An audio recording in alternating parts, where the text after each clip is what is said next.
È trascorsa meno di una settimana dall'imposizione ai cittadini italiani della quarantena autonoma da parte del governo e se da un lato qualcuno sta cominciando ad uscirne pazzo, Oh, senso mi sta dicendo! dall'altro lato è stato possibile riscontrare che molti hanno deciso di reagire. La nostra Agrigento reagisce e non si scoraggia.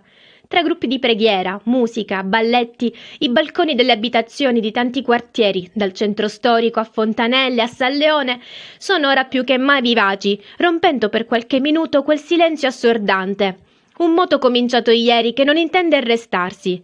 Infatti continuano nuove proposte di flash mob con appuntamento sul balcone per lanciare il messaggio che non dobbiamo scoraggiarci, che tutto questo finirà, che non siamo soli e che tutto andrà bene.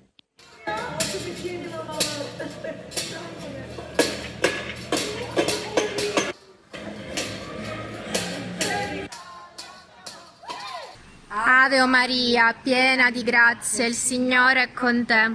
Tu sei benedetta fra le donne, e benedetto è il frutto del tuo seno, Gesù.